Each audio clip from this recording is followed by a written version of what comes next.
तो ये है पार्ट 2 मेरी रणथंभौर एक्सप्रेस की जर्नी का, जहां मैं एंड टू एंड जोधपुर से इंदौर की तरफ यात्रा कर रहा हूं। पहले पार्ट में आपने जोधपुर से जयपुर की तरफ यात्रा देखी और अब इस पार्ट में आपको हम जयपुर से इंदौर की तरफ यात्रा करवाएंगे। बीच में ढेर सारे छोटे छोटे स्टेशन पुराने भारत की याद दिलाएंगे। ट्रेन का नाम रणथंभौर क्यों पड़ा वो भी बताएंगे। और कोटा में मिला एक अनोखा इंजन, पूरी बारिश में भीगा दारा घाट भी आपको ज़रूर दिखाएंगे। और आखिर में नागदा में लंबा हॉल्ट लेकर उज्जैन देवास के रास्ते इंदौर को पहुंच जाएंगे। तो चलिए फिर इस रोमांचकारी जर्नी की शुरुआत करते हैं। और जयपुर में एक अच्छी बात यह है कि यहाँ पे आपको IRCTC का जो एग्जीक्यूटिव लाउंज है वो मिल जाता है, तो आप बहुत ही बढ़िया से यहाँ पे स्टे कर सकते हो। तो ये है IRCTC का एग्जीक्यूटिव लाउंज, जहाँ पे आप स्टे कर सकते हो, रुक सकते हो, ट्रेन का वेट कर सकते हो। और 59 रुपीज़ चार्ज है 1 घंटे का, तो आप वो सब दे करके आराम से यहाँ पे स्टे कर सकते हो। टी कॉफ़ी जो है वो आप यहाँ से बना सकते हो।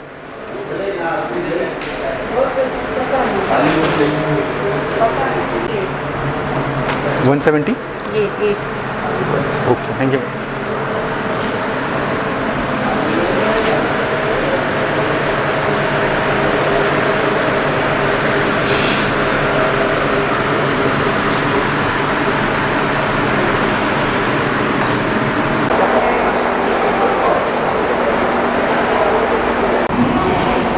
तो डिपार्चर बिल्कुल ऑन टाइम, यानी कि 10:05 पे जयपुर से हो चुका है।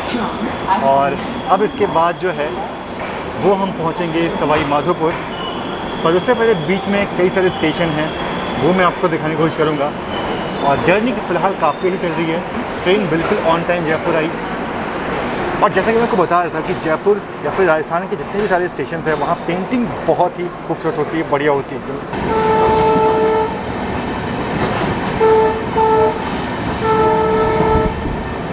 और पिछली बार जब मैं यहाँ से डिपार्चर ले रहा था तो मुझे महाराजा एक्सप्रेस के जो रेक्स थे वो खड़े दिखाई मिले थे, लेकिन फ़िलहाल आज कुछ भी नहीं दिखा यहाँ पे।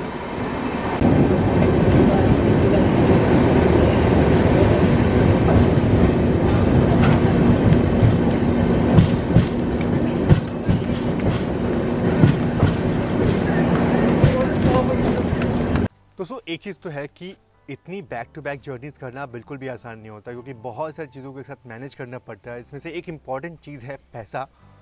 और पैसा कमाने के लिए ना आज के ज़माने में बहुत मेहनत करनी पड़ती है। पर एक चीज़ ये भी है कि आज के ज़माने में बहुत सारे नए नए ऑप्शंस खुल चुके हैं पैसे कमाने के, जिनमें से एक पॉपुलर ऑप्शन है ट्रेडिंग, जिसका इस्तेमाल करके आज बहुत सारे लोग जो है अपने लिए एक्स्ट्रा इनकम जनरेट कर रहे हैं। पर यह भी है कि इतने सारे ट्रेडिंग ऑप्शंस में से कुछ ही ऐसे प्लेटफॉर्म्स हैं जो कि बिल्कुल जेन्युइन है। उनमें से एक ऑप्शन है IQ ऑप्शन, जो कि बिल्कुल सेफ़ और सिक्योर है, क्योंकि इस ऐप के करीब 5 करोड़ से ज़्यादा डाउनलोड्स हैं। तो आप समझ सकते हैं कि ये ऐप कितना सेफ़ एंड सिक्योर है ट्रेडिंग के लिए। और सबसे अच्छी बात इस ऐप की ये है कि इसका इंटरफेस बहुत ही सिंपल है, बहुत ईजी टू यूज़ है। और यहाँ पे आपको डेमो अकाउंट मिलता है, जहाँ पे आप जो ट्रेडिंग है उसके प्रैक्टिस कर सकते हो। उसके बाद जब आपको कॉन्फिडेंट आ जाए तो आप रियल अकाउंट में ट्रेडिंग जो है वो कर सकते हो। तो चलिए अब ज़्यादा बात नहीं करते हैं, इस ऐप को यूज़ करते हैं और एक ट्रेड जो है उसको करके देखते हैं। चलिए फिलहाल हम आ चुके हैं ऐप के अंदर और यहाँ पे आपको अपना पोर्टफोलियो जो है वो देखने को मिल जाता है। उसके साथ ही साथ यहाँ पे आपको मार्केट एनालिसिस जो है वो देखने को मिल जाता है। अलर्ट्स आपको यहाँ मिलते रहते हैं। और सबसे अच्छी चीज़ ये है कि यहाँ पे आपको जो वीडियो ट्यूटोरियल्स है वो मिल जाते हैं, तो आप बहुत कुछ सीख सकते हो इन वीडियोज़ को देख करके। और अगर कोई डाउट है तो चैट सपोर्ट यहाँ पे अवेलेबल है, आप अपना जो क्वेश्चन है, डाउट है, आप पूछ सकते हो। चलिए फिलहाल मैं अपना ट्रेडिंग जो है वो शुरू करते हैं यहाँ पे। और सबसे पहले इन्वेस्ट करने के लिए मैं यहाँ पे अपना अमाउंट डालूंगा। अमाउंट यहाँ पे मैं करूँगा करीब $15। और ये मैं फोरकास्ट अप पे सेट करता हूँ कि मेरा ग्राफ जो है वो ऊपर रहेगा। बाकी अब मैं इसको कंफर्म करता हूँ और ट्रेड जो है स्टार्ट करता हूँ मैं। चलिए फिलहाल मैंने यहाँ पे सेट कर दिया आप पे। और एक और चीज़ है, अगर आपको लगता है कि आपका ग्राफ डाउन जाने वाला है, आपको लॉस होने वाला है, तो आप यहाँ पे सेल के ऑप्शन पे कभी भी क्लिक कर सकते हो, ताकि जो आपको नुकसान है वो ना हो। चलिए फिलहाल मैं तो छोड़ता हूँ ऐसे और थोड़ा वेट करता हूँ और देखता हूँ कि मेरा फोरकास्ट क्या होता है।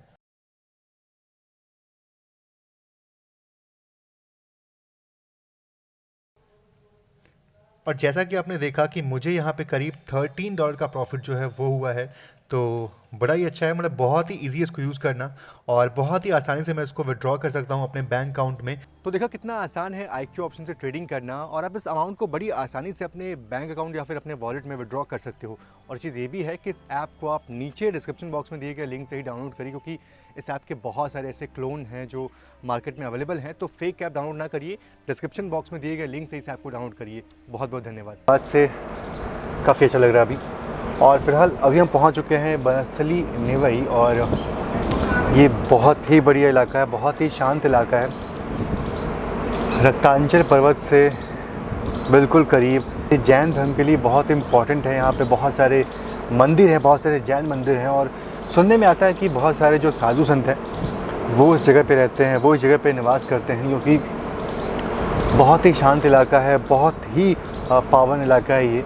और मुझे ये स्टेशन जो है ये देखना था, तो जैसे तैसे मेरी जो नींद थी वो खुली और मैं जो हूँ वापस से जग चुका हूँ। रक्तांचल पर्वत से घिरा ये स्थान दोनों हिंदू और जैन धर्म के लिए बहुत ही विशेष है। यहाँ अनेकों मंदिर हैं और इस जगह को धर्म नगरी से भी लोग जानते हैं। यहाँ आधी से ज़्यादा आबादी जैन धर्म के लोगों की है और लोग कहते हैं कि ऋषि मुनि ध्यान करने के लिए बहुत दूर दूर से इस जगह पे आते हैं। तो चलते चलते एक और छोटा मगर खूबसूरत स्टेशन इसरदा आ चुका है और इस स्टेशन के आसपास चारों तरफ खेत, मवेशी और कुछ लोग दिखाई दे रहे हैं। बहुत कम बार ऐसा होता है किसी ट्रेन जर्नी में जब कोई ऐसा स्टेशन मिले जो बिल्कुल खुला हो, चारों तरफ खेत, पहाड़ दिखे। ये रूट वाकई में बहुत ही खूबसूरत है।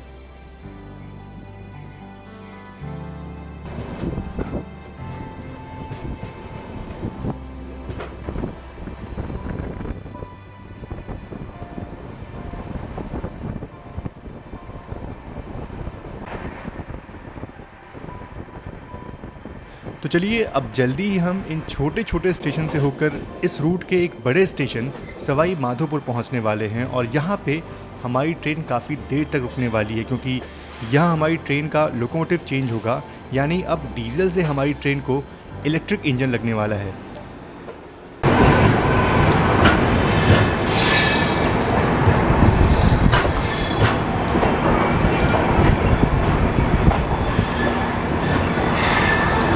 दोस्तों फिलहाल वक्त हो चुका है करीब 12:12 और हम पहुंच चुके हैं सवाई माधोपुर। और वैसे यहाँ पहुंचने का जो सही समय था वो करीब 12:25 का था, लेकिन करीब कैसे भी अमरूद 40 रुपये किलो। 40 रुपये किलो अमरूद ताज़ा मीठा। और मैंने सुना है कि सवाई के जो पकौड़े होते हैं वो बहुत ही अच्छे होते हैं। आइए ट्राई करते हैं। गरम है कि भाई? गरम हो। तो यहाँ ट्रैक्शन चेंज तो होगा ही, साथ ही साथ जो हमारी ट्रेन है वो अपनी डायरेक्शन चेंज करने वाली है। पहले हम इस तरफ जो है इस तरफ की डायरेक्शन में आगे बढ़ रहे थे, लेकिन अब हम वापस इस डायरेक्शन में आगे बढ़ने वाले हैं।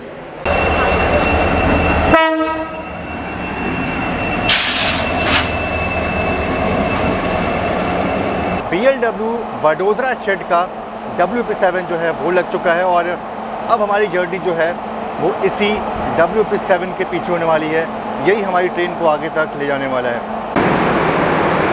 तो स्टेशन पे आपको हर जगह पे कोई ना कोई जो एनिमल है उनकी तस्वीर, पिक्चर जो है वो आपको देखने को मिलेगी। और इसका सिर्फ एक ही कारण है कि यहाँ से करीब 20 किलोमीटर की दूरी पे रणथंभौर नेशनल पार्क है और लोग जो है यहाँ पे ट्रेन डीबोर्ड करते हैं उस पार्क को देखने के लिए, उस नेशनल पार्क में जाने के लिए। हालांकि रणथंभौर नाम का एक अलग से स्टेशन ज़रूर से है, लेकिन वो एक छोटा सा स्टेशन है और वहाँ पे सारी जो गाड़ियाँ हैं वो नहीं रुकती हैं। तो लोग मेनली यहीं पर डीबोर्ड करते हैं ट्रेन को उस पार्क में जाने की। और एक और चीज़ है कि रणथंभौर नेशनल पार्क के नाम से ही हमारी इस ट्रेन का जो नाम है वो रणथंभौर जो है वो रखा गया है, क्योंकि वो यहीं से गुजरती है। और यही कारण है बस रणथंभौर एक्सप्रेस के नाम के पीछे का। बाकी चलिए ट्रेन का डिपार्चर जो है बस अब होने ही वाला है और यहाँ ट्रेन करीब 12 से 13 मिनट पहले ही आ गई थी, लेकिन निकलेगी अपने तय वक्त पे ही। चलिए चलते हैं और यहाँ की जो फेमस भजियाँ हैं वो ट्राई करते हैं, क्योंकि बहुत लोगों ने मुझे बताया था कि आप जब भी सवाई माधोपुर जाना तो ज़रूर जो भजिया वो ट्राई करना। चलिए ट्राई करते हैं और यहाँ से डिपार्चर लेते हैं।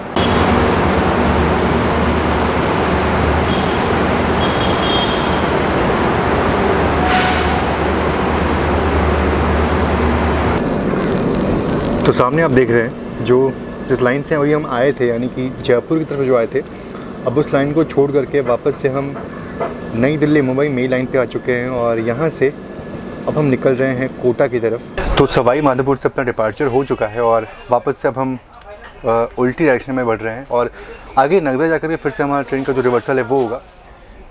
और खूबसूरत जो अरावली हिल्स है यहाँ से आपको बहुत बढ़िया दिखाई देगी। फिलहाल अभी आपको ले चलते हैं, पर उससे पहले जो सवाई माधोपुर में हमने भजिया खरीदी थी वो टेस्ट करते हैं वो कैसा है।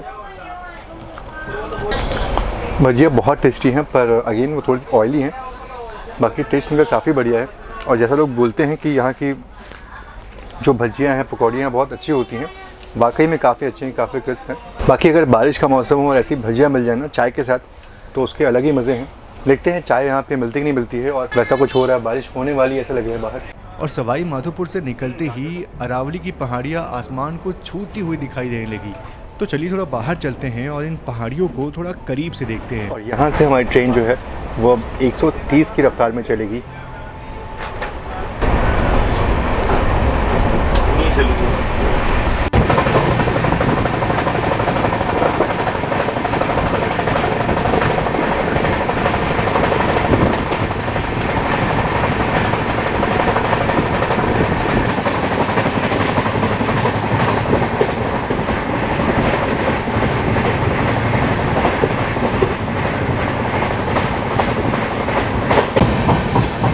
तो 2 बजने में करीब 5 मिनट का वक्त बाकी है और फिलहाल अभी हम गुरला जंक्शन जो है उसको स्किप कर रहे हैं। और कितनी अजीब बात है ना कि ये जंक्शन होते हुए हम इसको स्किप कर रहे हैं। हालांकि कोई बहुत बड़ी बात नहीं है, लेकिन काफ़ी छोटा स्टेशन ये लग रहा है।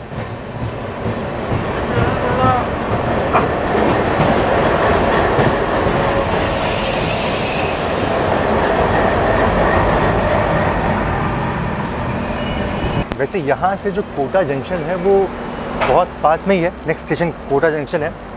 और अगर बात करें गुरला जंक्शन की, तो इसको जंक्शन इसलिए बोलते हैं क्योंकि यहाँ से एक जो लाइन है वो निकली है चित्तौड़गढ़ की तरफ वाया बूंदी होते हुए, तो इसलिए गुरला को जंक्शन बोलते हैं। और इसके आगे फिर है कोटा। फिलहाल गुरला जंक्शन पे ट्रेन हमारी रुक चुकी है, हालांकि यहाँ पे हॉल्ट नहीं है, पर ट्रेन हमारी यहाँ पे रुकी है।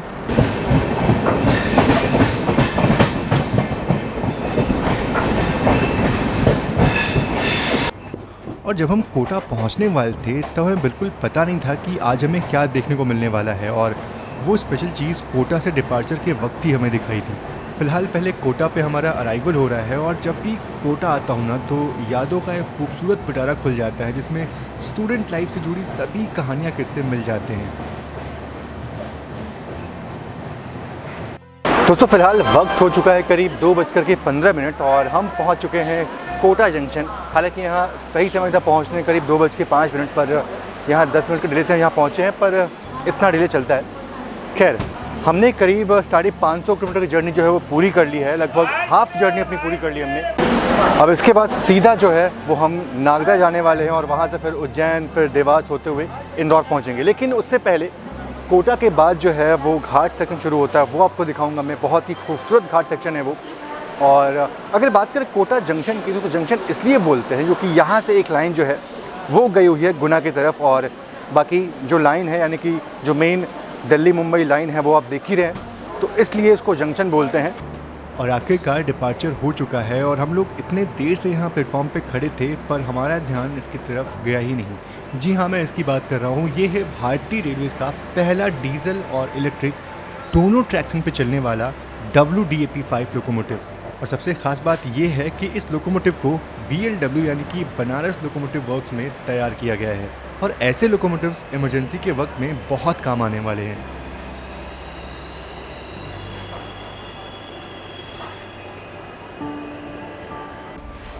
और कोटा से निकलते ही मौसम ने अपना मिजाज बदल दिया और तेज़ बारिश शुरू हो गई।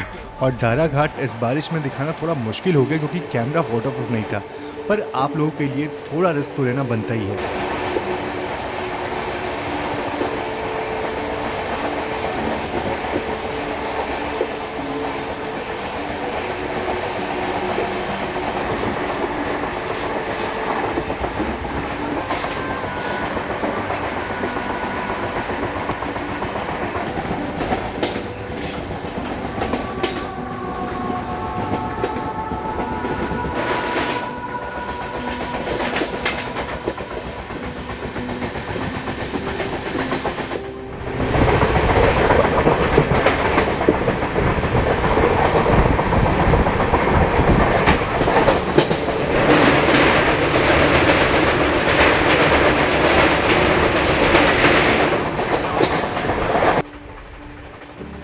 और कितनी अजीब बात है ना कि पूरे दादा घाट पे बारिश होती रही और जैसे ही हम वहाँ से निकले मौसम बिल्कुल साफ़ हो गया।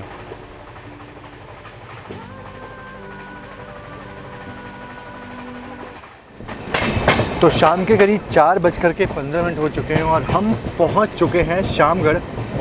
और अभी आपने देखा खूबसूरत जो घाट सेक्शन था, दारा घाट, वो आपने देखा। और उससे पहले काफ़ी सारे विंड मिल्स थे, वो मैंने आपको दिखाया। और अब हमारी ट्रेन पहुंच चुकी है शामगढ़।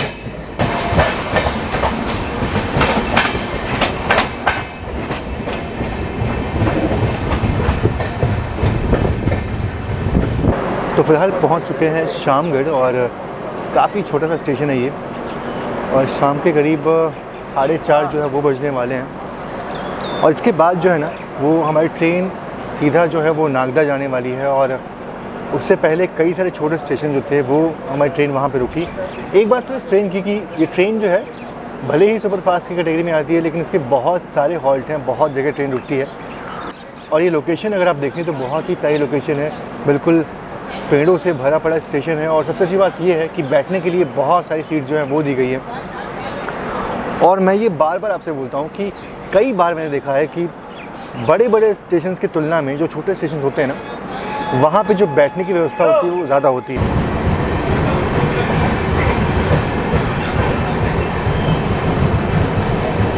तो कुछ देर के लिए आँख लग गई थी और सो गया था मैं, पर अभी उठ चुके हैं फिर से और थोड़े से रिफ़्रेश हो चुके हैं। और अभी जो है ना, अभी विक्रमगढ़ अलॉट करके एक स्टेशन है वो आने वाला है। और बाकी पीछे के जितने भी स्टेशन थे वो स्किप हो चुके हैं जब मैं सो रहा था। तो अच्छा मौका है, करीब शाम के 5 बजने वाले हैं। और एक बढ़िया स्टेशन, एक छोटा सा स्टेशन बचा हुआ है विक्रमगढ़ अलॉट, वहाँ रुकते हैं, वहाँ आपसे बातचीत करते हैं, देखते हैं वो स्टेशन कैसा है। और उसके बाद सीधा जो हमारी ट्रेन है वो नागदा में रुकने वाली है। उसके बाद कोई भी छोटे स्टेशन का हॉल्ट नहीं होगा।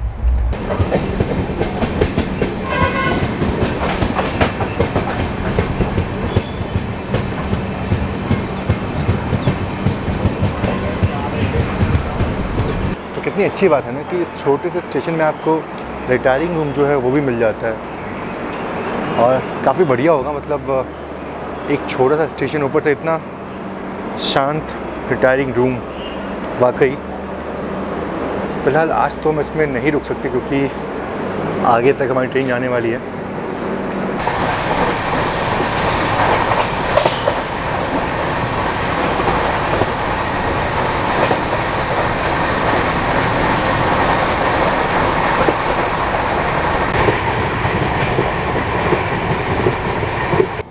और शाम बस ढलने को है और बस कुछ ही देर में हम नागदा पहुंचने वाले हैं। ये पहली बार होगा जब दिन के उजाले में मैं नागदा स्टेशन को देखने वाला हूं, नहीं तो हर बार रात के अंधेरे में ही नागदा स्टेशन गुजरता था।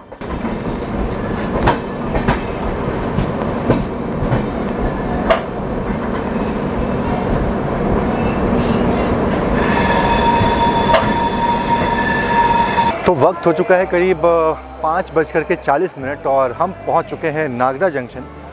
और अगर बात करें यहाँ के शेड्यूल अराइवल की, तो यहाँ पे शेड्यूल अराइवल था करीब 6:05 का, लेकिन हम यहाँ पे करीब 25 मिनट पहले ही पहुँच चुके हैं। और अच्छी बात ये है कि यहाँ से इंदौर बहुत ही पास में है, करीब हमने 755 किलोमीटर का सफ़र जो है वो पूरा कर लिया है। और इस तरफ अगर आप देखो तो यहाँ पर कोई गाड़ी खड़ी है और ये ट्रेन है वाराणसी अहमदाबाद साबरमती एक्सप्रेस, जो कि अहमदाबाद की तरफ जा रही है। और फिलहाल साबरमती का डिपार्चर जो है वो हो चुका है यहाँ से। और एक और चीज़ है, नागदा को जंक्शन इसलिए बोलते हैं क्योंकि यहाँ से उज्जैन इंदौर की तरफ लाइन जो है वो गई हुई है, जो मैंने आपको स्टार्टिंग में दिखाई थी, बिल्कुल वही लाइन है। और उसका मतलब ये है कि यहाँ हमारी ट्रेन का जो है वो रिवर्सल होने वाला है। जो लोकोमोटिव है वो अब यहाँ आगे से निकल करके पीछे की तरफ लगाया जाएगा।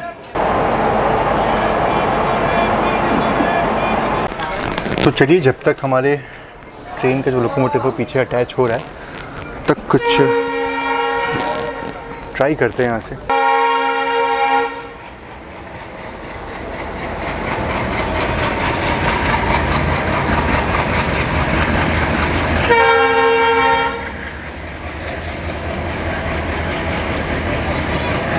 तो हैदराबाद जयपुर जो है वो भी निकल रही है और साथ ही साथ जो हमारा लोकोमोटिव है वो भी डिटैच होकर के वापस जा रहा है अब पीछे की तरफ लगने।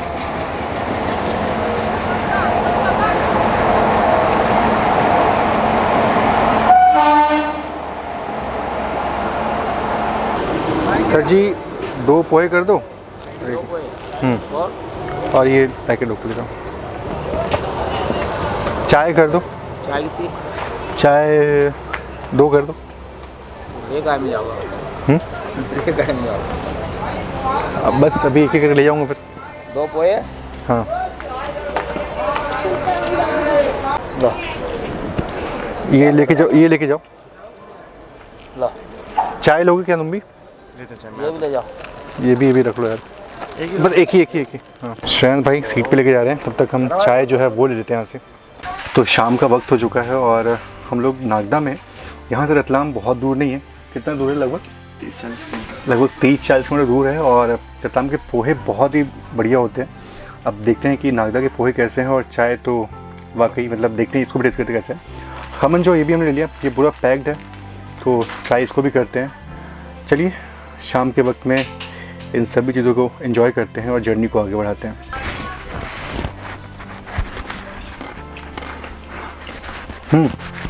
वाकई बहुत अच्छा गर्म है यार, मतलब ऐसा हमने एक्सपेक्ट नहीं किया था कितना अच्छा होगा, गर्म होगा, पर काफ़ी अच्छा है, मतलब उम्मीद से कहीं ज़्यादा अच्छा है। तो फाइनली काफ़ी देर के हॉल्ट के बाद अब डिपार्चर जो है अपना हो चुका है और आप देख सकते हैं जो डायरेक्शन है वो चेंज हो चुकी है हमारी ट्रेन की। और नागदा स्टेशन की मुझे एक बात बहुत अच्छी लगी कि यहाँ जो साफ़ सफाई है बहुत ही बढ़िया है। और बिल्कुल शाम के वक्त में यहाँ डिपार्चर। बाय बाय दोस्त।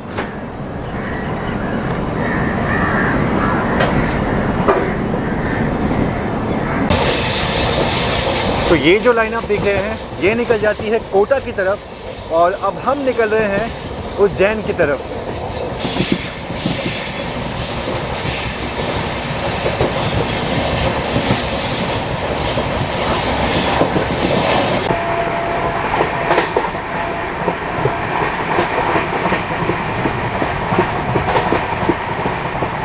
तो चलिए नागदा से अपना डिपार्चर जो है वो तो हो चुका है और अगर बात करें इंदौर की तो करीब 125 किलोमीटर का सफ़र जो है वो और बचा हुआ है और ये सफ़र तय करने में करीब 3 घंटे का वक्त जो है हमारी ट्रेन लेने वाली हो क्योंकि 9:05 पर जो है वो अराइवल है हमारा। पर ये चीज़ है कि इस ट्रेन को काफ़ी स्लैक दिया हुआ है, काफ़ी टाइम दिया हुआ है और कोटा के बाद से ट्रेन लगातार 130 की स्पीड में आई तो उससे और भी जल्दी हमारा सफ़र जो है वो तय हो गया क्योंकि हम नागदा जो है काफ़ी पहले पहुँच चुके थे। और इस ट्रेन को काफ़ी स्लैक दिया हुआ है, मतलब कोटा से लगातार ट्रेन जो है वो 130 की रफ्तार में चली और यहाँ पे करीब 20 से 25 मिनट बिफोर टाइम आ गई और अभी भी करीब 125 किलोमीटर की जर्नी जो है वो बची हुई है और ये जर्नी कवर करने के लिए इस ट्रेन को अभी भी 3 घंटे का वक्त दिया गया है। तो समय बहुत है इसके पास, बाकी देखते हैं कि ट्रेन हमारी वहाँ इंदौर में ऑन टाइम पहुँचती है या फिर लेट होती है। लेकिन उससे पहले उज्जैन और देवास स्टेशन जो है वो आने बाकी है। तो वक्त हो चुका है करीब 7:02 का और हम जो है उज्जैन पहुंच चुके हैं ऑलमोस्ट। और 12 ज्योतिर्लिंगों में से एक ज्योतिर्लिंग महाकालेश्वर यहीं पे स्थित है। ठंडी हवाएं चल रही है, मतलब यहाँ पे बारिश हुई है और बहुत ही बढ़िया मौसम लग रहा है।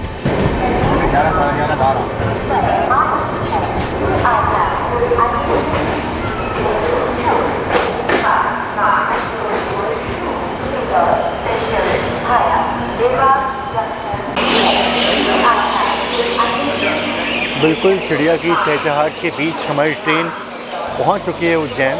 वैसे उज्जैन पहुंचने का जो सही समय था वो करीब 7:10 का था, पर हमारी ट्रेन यहाँ पे करीब 5 मिनट पहले ही चली आई और स्टेशन पे काफ़ी ज़्यादा शोरगुल है और शोरगुल का सबसे बड़ा श्रेय जो जाता है वो इन पंक्षियों को जाता है जो सैकड़ों की ग्रुप में है। सैकड़ों पंक्षी होंगी जो इस वक्त ऊपर आपको नज़र आ रही हैं और लगातार जो है वो उनकी चहचहाट जो है वो चल रही है, जो कि अच्छा भी लग रहा है।